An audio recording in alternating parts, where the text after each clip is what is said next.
and ready to roll for a very special episode. This is episode number 100.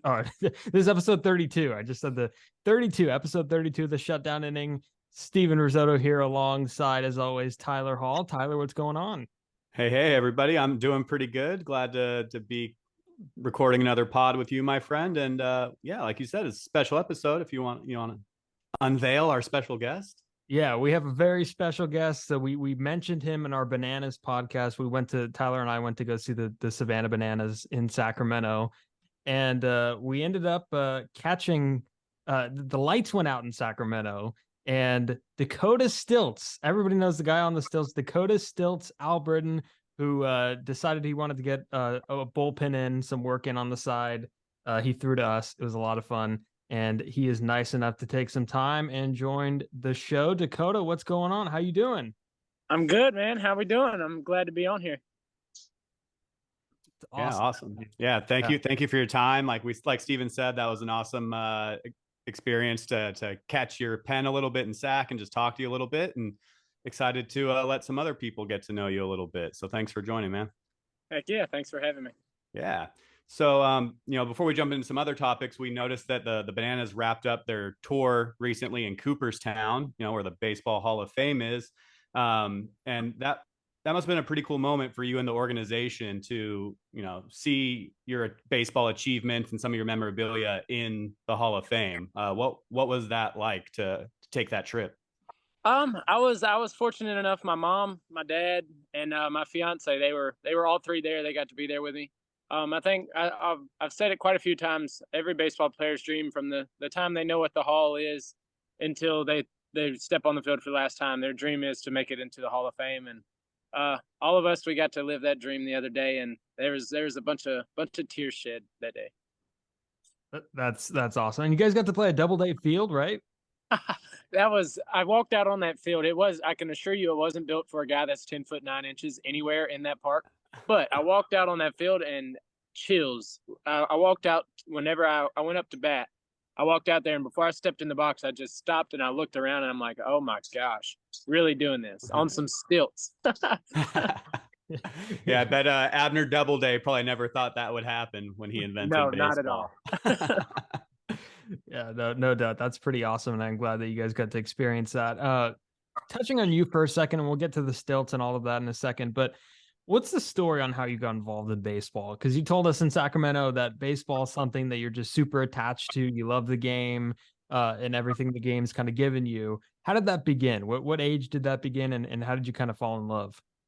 I started playing baseball from really the time I could walk. I've played from T-ball up through pitching machine, travel ball. I did a lot of travel ball. That's all I did growing up, was I just traveled around playing the game I love. And I played through high school and college ball. I could have went to college, but I had to work, man. I got out of high school, graduated in 2019, and then went straight to work. Nice. Yeah. So then, to move on in a way to your role with the Bananas, you're a big part of your recognition with the Bananas is the stilts, Dakota Stilts, Albritton, and you're one of the more recognizable personas or presences on the team. You read books or you see posts, and it's like they have a breakdancing first base coach, they have a guy on stilts. Like you're like something that they like to point at. So when did you first pick up stilts, and when did you decide to try to merge your two talents together and say, I'm going to play baseball on these? All right. Matter of fact, that wasn't even my idea, but we'll get to that. Whenever I was 10 years old, I got a pair of stilts for Christmas. I have no idea why. Nobody in my family walks on stilts. It was just a little weird talent. My parents, they always push me to learn weird stuff, like a unicycle. I can ride a unicycle forwards, backwards. And then I learned I could walk on them that day. I didn't take any practice. I just hopped on them. It came supernatural to me. And then I put them up for 10 whole years. And then in 2021, my mom called and was like, hey, I signed you up for a baseball tryout. And I was like, why'd you do that? I hadn't played ball in 2 years. And she said that on the tryout description, it said, bring your weirdest talents. And I told him you could walk on stilts. And I'm like, what are you doing to me right now? Like, are you trying to make me a fool right now? And I got there, and Jesse Cole said, hey, you said you could walk on stilts." I said, "I sure can." He said, "You think you can hit a baseball on them?" And at that time, I had never had a hard time hitting a baseball anywhere else. So I was like, "Heck yeah, I can do it." That was the first time I ever thought about combining the two. That's awesome. And we were just gonna ask, like, a lot of us hadn't really heard about the Savannah Bananas until a couple of years ago. It's like, how did you get involved with them in the first place? Obviously, you just said that you were kind of talked into it by your mom or whatever, and you ended up on stilts. Like, how did that tryout process go? Was there like a tryout process? How did that end up happening? Okay, yeah, there was a tryout process, and I had never heard of the Bananas either. Like, had no idea what I was going to try out for. I knew it was baseball, and I knew I was in a little bit, And I had actually played my state championship my senior year of high school 2 years prior to that in 2019. I played my state championship on Grayson Stadium, and Savannah's 4 hours away from my hometown. So that was kind of crazy, just the odds of me playing my last regular baseball game there and then it just starting up there 2 years later at the same place is kind of crazy. But yeah, it's just a weird, crazy story. Man, that's a pretty awesome coincidence. Or maybe it's not a coincidence. That's awesome, man. No, it was meant to be.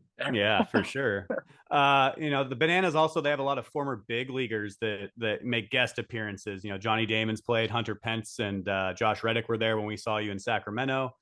Eric Burns has been around the team quite a bit.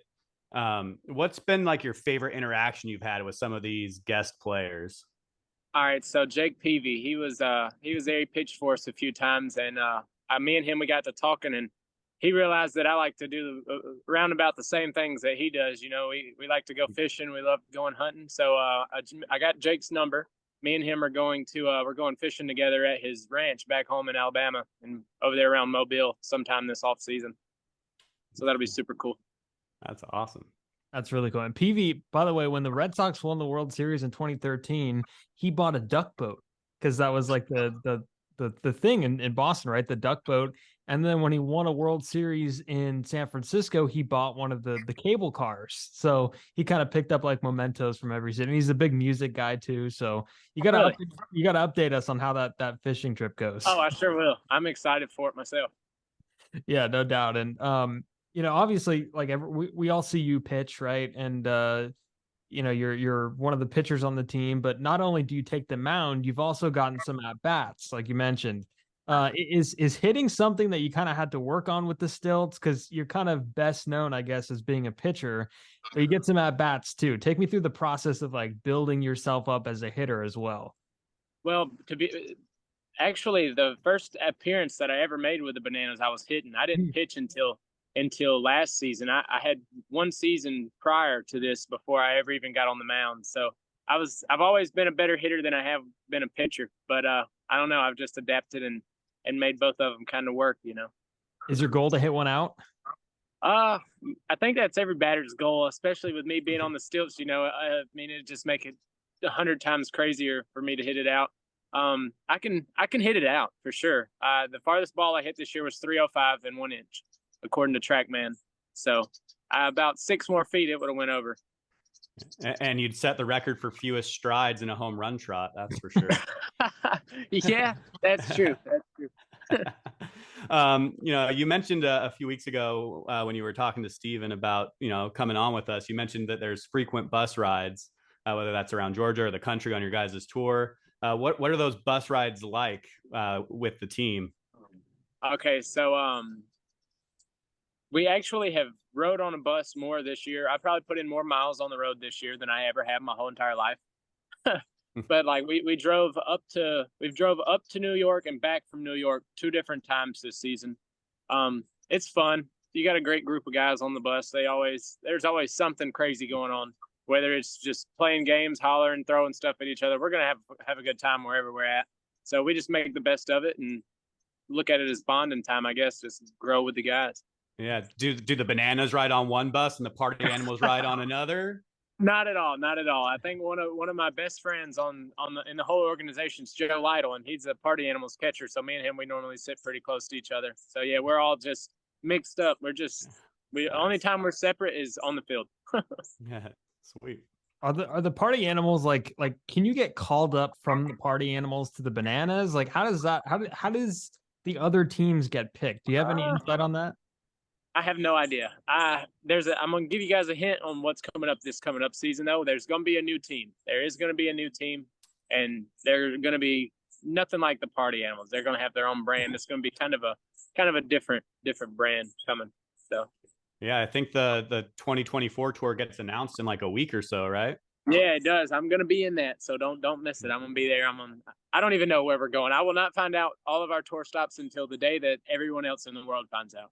Nice. We'll Hopefully you come back to Northern California, my man. Yeah, I hope so. I don't see why we wouldn't. That was so much fun. Hopefully we can come back to Sacramento and the lights stay on for us. Yeah. it happened twice. They came back on for like 10 more minutes and then they went off again. It was wild. Hey, that to be honest was probably the worst. Well, I'm not gonna say the worst because I mean everywhere we go is unreal. But like on my body, that was probably the worst place because I was standing on the concrete waiting for the power to go on for I don't even remember how long. I was just my whole body was aching and hurting all weekend. Yeah, because usually a bananas show, for those listening who don't know, a bananas, like, you know, a show is what you guys call it because, you know, you're entertaining the fans, is 2 hours. So you're like, okay, I've got to be on these things for 2 hours. When the lights keep going off and you're sitting there for probably like at least an hour waiting for the lights to come on. Like it wasn't and 2 hours. We have gates open for us. We're on like showtime for us is 4:45. That's what time the first fans come in. So normally I'm on the stilts from 4:45 and I'll have a few breaks in between here and there and yeah, so it's a little bit longer than 2 hours that I'm on them things a night, but yeah. You brought it up to us in Sacramento. Like, how does your body feel? Like, I mean, you see it? Oh man! Oh wow! Yeah, my knee gives me a little issues from here and there. My right hip and my left hip and my right knee gave me the most problem all year, but since seasons went out, it hasn't gave me any issues. My left one has just not stopped since season has went out. Yeah, and for those that don't know, the you have a pair of Converse attached to the stilts. Am I right? Yep. You can't just be releasing trade secrets, Steven. Sorry. Yeah. Exactly. Hey, them Converse are not going to be on there much longer. That's the worst idea I've ever had in my life. Okay. Yeah, that's interesting. And real quick to follow up on the bus ride, are the banana players and like the personnel on the team, are they exactly the same as what they show on the field? Like, is it the same type of like fun personalities that you see on the field that they are kind of in real life? I guess it is 100%. I wouldn't be afraid to say that they let loose a little bit more as far as that goes when it is just us. You know, we're out having a good time. They don't have to worry about. Like they're not under the stress that we're still at work. We have fun with whatever we do, but we keep it on our mind that we're still at work. It's still our job. So, but yeah, to answer your question, they're all genuine people. That's a big thing with the bananas. You've got to be a good person. You've got to know how to treat your fans first, and you got to be a good entertainer, and you got to be good at baseball. So. Yeah, that's awesome. And I know the bananas, they seem to take a lot of pride in the way they go about things from an entertainment standpoint. And for a lot of children, it's really their first taste of baseball. And after the game in Sacramento, you were surrounded by kids. You had kids coming up to you, taking pictures in the plaza. And I know you guys do that after a lot of games. In the moment, do you feel like you're kind of doing a service to help more and more young people get into not just banana ball, but also baseball? And what does that mean to you to have that kind of impact on the youth? 100%. That's always the main thing that I focus on is the kids, because granted, our kids are 90% of our fan base, you know, and without them, we can't do what we do. And I don't know, it's just when the kids come out and watch what we do, whether they've played baseball in the past or they want to play baseball or anything, watching us get out there and have fun and be goofy and still play the game, it lets them know that, hey, whenever I go out there next time, I don't have to be serious. I don't have to, if I strike out, I don't have to beat myself up about it. The game was originally made to be a game. It's made to have fun, and it's not all about being uptight and worrying too much. Just get out there, let loose, and have fun. And I think that a lot of kids take that from us, because ever since we've started doing what we do, like on social media, you see little 8-year-olds coming up to bat, doing a little dance or something like that. And you didn't used to see stuff like that. So. Yeah, I mean, I talked to Steven after we went to the show in Sacramento, and I told him like one of my favorite parts was just every kid was like ear to ear smile, even though the lights went out and they didn't get to finish the game. Like they were happy. They left completely happy and so energized about the game of baseball. So I think that like what you guys are doing is awesome. Right. Kind of leading into kind of the entertainment that we've been talking about. Some people have just like called the Bananas the Harlem Globetrotters of baseball. Do you think that's an accurate comparison? A little bit on the entertainment side of things and the talent, because the Harlem Globetrotters, they're full of talent. They've got great basketball players, but the only difference between us and them is their games are scripted. Our games aren't. Yeah. The Washington Generals, they never win. The Globetrotters, they always win. And with us, as you've seen, we just recently lost our whole season. The Party Animals took the whole season, so our games are by far not scripted. Yeah. I mean, you can't really script baseball. You can't say on the 1-0 pitch, Dakota's hitting a home run over the left field fence. I wish it was that easy. Maybe one day. Right. Yeah, it's not like the pitcher could throw the ball over the plate just I mean, some can, obviously. If you're Greg Maddux, you don't have that issue, but not everybody could throw strikes on cue and not everybody could hit home runs on cue. I mean, so yeah, definitely hard to be scripted. And I did want to ask about that because, when you're pitching, let's say there's numerous times when a gimmick is in play, right? There's a pause in between pitches. You guys dance. Sometimes you'll have the center fielder come in to make the pitch. How do you know when those gimmicks are happening and like when to start doing it? So we have a script, and whenever you hear the word script, you obviously think it's scripted. But there's so much stuff that we plan to do in a night where the game doesn't actually allow it to happen. There's so much entertainment that's missed out on because, like, say the third run celebration. Sometimes we won't score that third time and we won't be able to do that third run celebration. But as far as like a pitcher comes in from center, or the center fielder comes in to pitch from, and we're told like, say, second pitch, second batter, the DR is coming to throw the ball between your legs. So in that second pitch to that second batter, I know, and Bill Leroy, he lets me know, like whenever I threw it behind him for him to run through my legs, Bill, he dropped his glove, and that's when I knew where he was at to throw it behind me. It's just little things like that. And I want to follow up there. What is your favorite thing that you guys got going on? Like what's your favorite bit? Is it anything that you do? Is it anything that anybody else does? Any favorites? I think my favorite thing that I have done all season is by far the run celebration where we had the wacky inflatable guy, that the used car lot, little inflatable guys that flop around. I came out there to the Rocky music, and I had me a little American flag pullover on, and I come out there and I'm fighting the little inflatable guy, and then they throw me up a stick and I knock him out whenever we scored the run. That was probably my favorite thing. Nice. Yeah, so we talked about you have a background of playing baseball. Like you said, you played through high school, and I'm sure you're a natural competitor. Playing a game. Does that ever come through in the course of like a Bananas game? 100%. We're all super competitive, and for me, a little more, I guess, because I am on stilts. I know what I can do on my 2 feet. Now I'm a good ball player, but whenever I hit the ball, say to shallow center field, that's a easy first base for me. And when I'm on them stilts, I'll get thrown out, So that kind of eats me up. And then like I actually get mad, and everybody's like, dude, why are you getting mad about not doing good sometimes? I'm like, because I know I'm on stilts, and I go out there as the underdog. Everybody is like, look at this guy, he's super tall, he's on stilts, he's gonna fail. And then I want to prove everybody wrong, because I know what I can do. You know what I'm saying? So yeah, I'm super competitive. I'm always pushing myself to do better than I did last time, and that's with any athlete, I think. But yeah. If we had to ask, like, you on the mound, what is your scouting report? Like, what do you feature on the mound?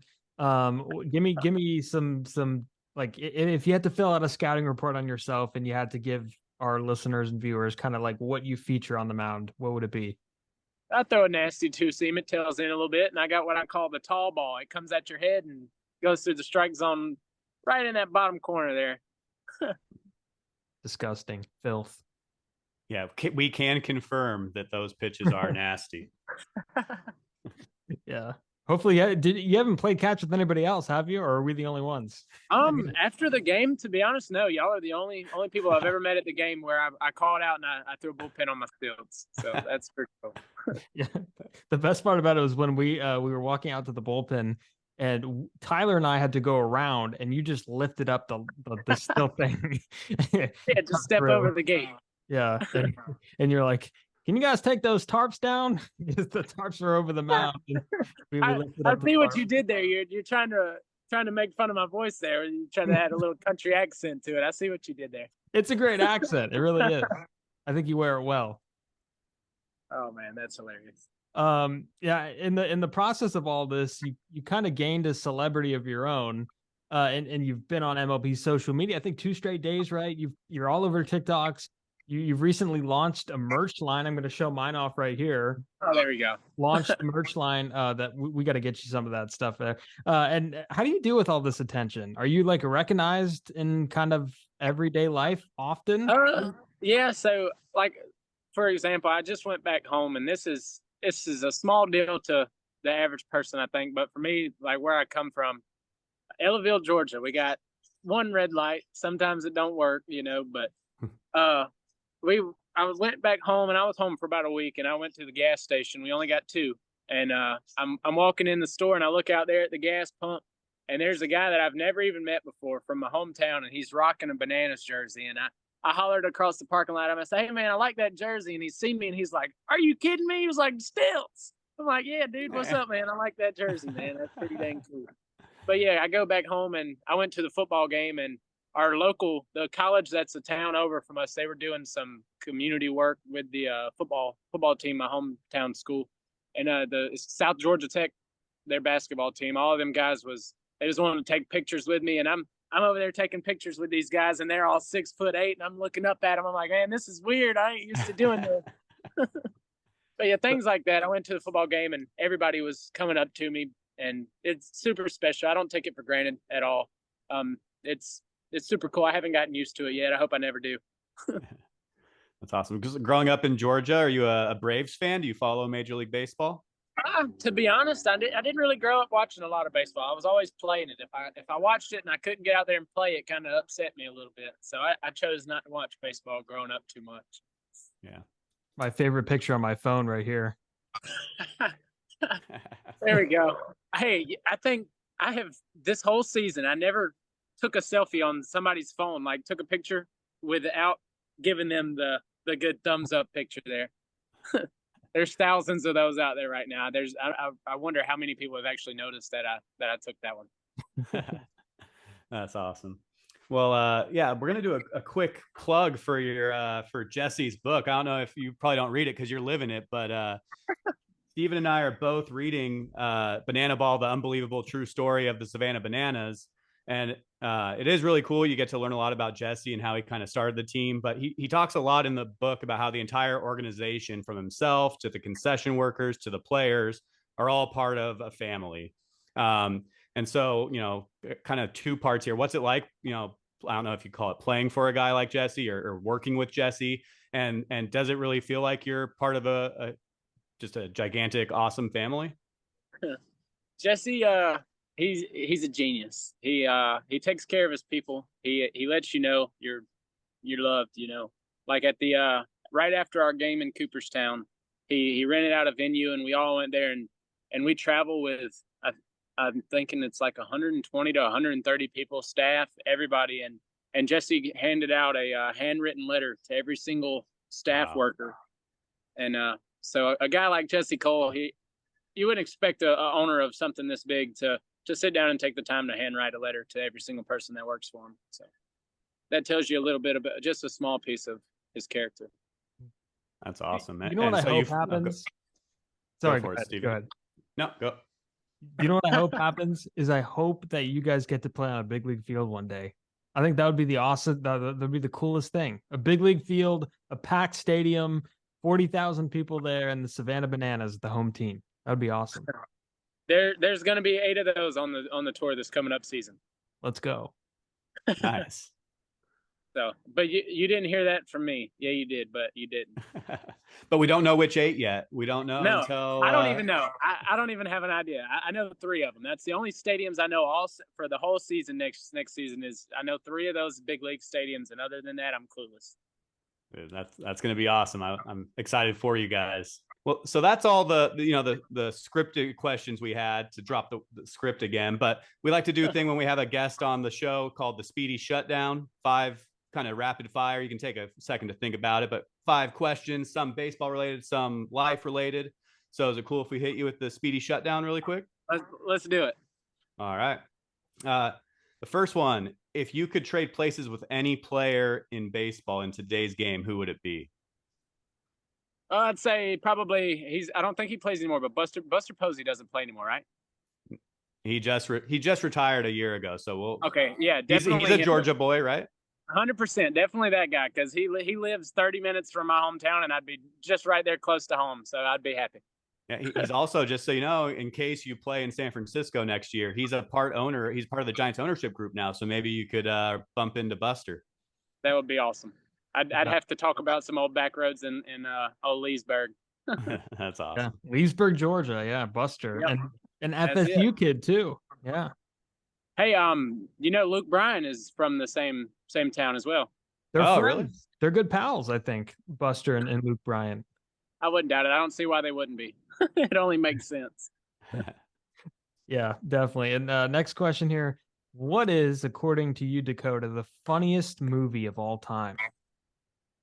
Oh, man. I have no idea. I'm not really a movie guy. I didn't grow up watching TV. Yeah, you're probably just out, fishing, playing baseball. Not a lot of time in front of the tube, right? 100%. Maybe that's why I'm all messed up, because I watch too many movies. If you could watch any player you never saw live in person, who would it be? Jackie Robinson. Nice. Solid answer. Good answer. If you could have any superpower, well, we know the stilts. I think that's kind of a superpower, or at least I count it. What would be your superpower if you had to have one? Definitely mind reading. I'd love to know what people think about the old stilts guy. You'd get a lot of good thoughts, I think, man. I would hope so. I would hope so. There'd be a couple. Oh, look at this goofy guy right here. What is he doing? And then you toss the head ball at him and strike him out looking. Yeah, you got to throw that breaker at him. And last question for you, Dakota. If you weren't a baseball player, you'd be blank. Professional fisherman. All right. Maybe you could knock out both. You could be like a 2-sport athlete, Well, I'm doing my best at it right now. It's ironic because I'm just getting ready to plug your Instagram and all your social media. And I just the first thing that popped up was you fishing on the stilts. You posted 3 hours ago on Instagram, and the caption, yeah. Ever seen anybody catch a fish on stilts? So yeah, that's definitely awesome. But yeah, no, Dakota, this was awesome, and we really appreciate the time. Heck yeah. Yeah, and we'd love to have you back maybe in the middle of the next tour. We're gonna have a few of your guys on as well, hopefully. So thanks for spending some time with us. You got my info, just hit me up. I'm down to get on here whenever. Absolutely. And we should plug the merch too, Tyler, right? Yeah, we'll put all your socials, your merch line link on the pod description. That would be awesome. Get Stilts some love. Do any of you guys have a merch line? Do what now? Do any of the other guys have a merch line? Oh yeah, quite a few of them. So I'm actually working through a company called Athlete Logos. They hook me up with everything. They're shipping it out. I've laid my eyes on one of those shirts, and that's because the guy sent my dad one. I don't even have one for myself yet, but everybody seems to be satisfied with them. They like them a lot. So you know who needs to get one? Jake Peavy. Give Jake Peavy one when you see him. I'll probably just send one to his house. Yeah. There you go. I think he turned the duck boat. Tyler, you may know this. Did he turn the duck boat into a bar? I believe so. Oh man, I wonder where that is. He might have donated it. I got to check in with that. But yeah, that should be a fun event. Yeah, I'm definitely excited for that. Me and Jake, we got a lot in common. Yeah, we got a ton in common. Yeah, no doubt about it. Well, everybody could go ahead and follow Dakota on social media. You could find him on Instagram. at Dakota_Albritton. His bio says the world's tallest baseball player. He is number 14 for the Savannah Bananas, and he is gracious enough to take some time and join the show. So we thank him for that. Absolutely. And thank you everybody for listening. The podcast is on Twitter at @shutdown_inning. Tyler and I will be back with more stuff on some of the playoff races happening around baseball, banana stuff coming up soon as well, hopefully. And we will see everybody next time. That's what's up.